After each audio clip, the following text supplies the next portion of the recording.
we get to try one of my favorite new little babies. Oh. This is new for us. What's this called? This is Super Troopie.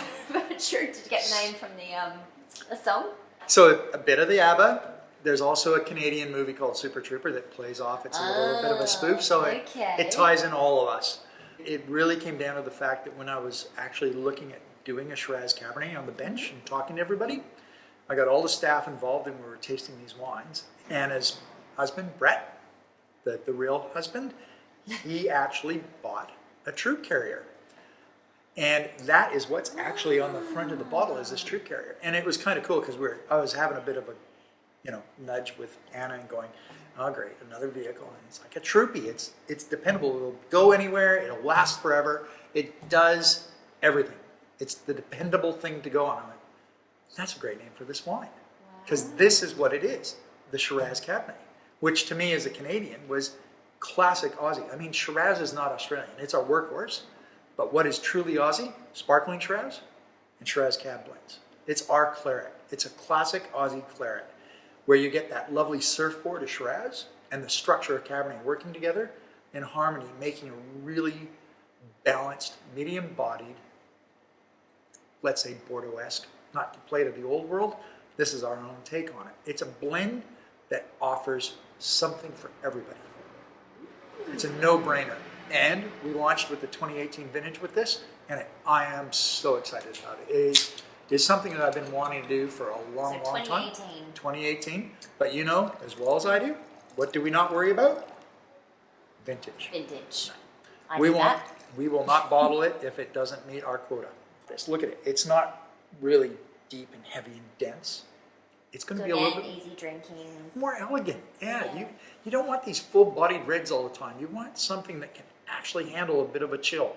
You know, this is best served. You could chill that? Yeah, with a little bit of chill. I actually recommend most of our light to medium-bodied reds that you put them in the fridge while you're prepping dinner and then take them out. That's where they're going to show the best. You know, grab it, put it in your nose. So we label it Fleuriot. That's because we use Shiraz from McLaren Vale, Cabernet from Langhorne Creek, because I like those grape varieties and what they have to offer from those regions, and they complement each other in this glass. You know, the first thing when you smell it, to me, it's got that Choc Mint. It's got chocolate. Yeah, to me it's Choc Mint. It's got that minty edge to it, which comes from Cabernet. When you actually smell it, you should taste it in the glass. If you don't taste what you smell, something's adrift.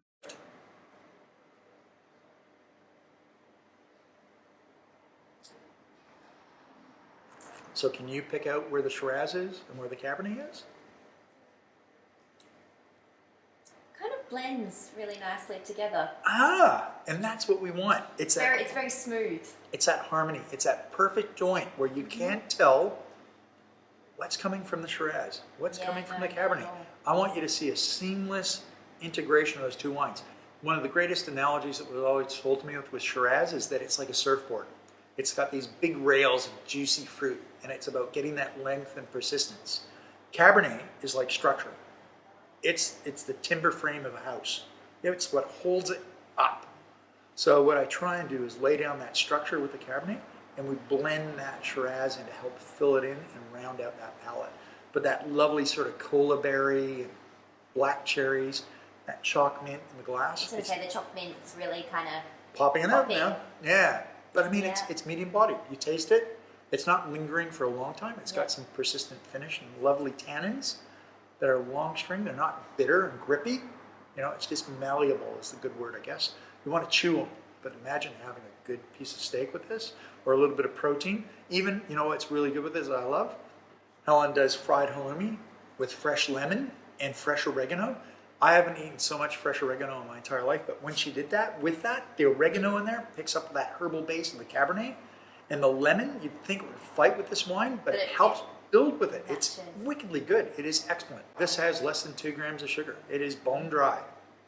Then again, you've got that natural fruit juiciness comes through, which gives it that kind of especially on the finish. To me, it's got that sort of punchy, grippy, sort of fresh Satsuma plums.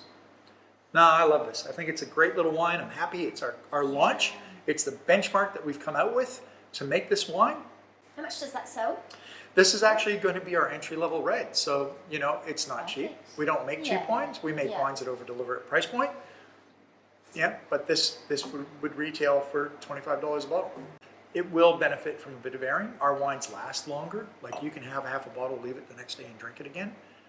To me, that I just drink that and go, wow, it's just, I can't stop. I go back into that glass. Look, I've almost drank the whole thing already. So we're in a game of agriculture, and I guess the analogy I always use is you don't age your carrots, you don't age your potatoes.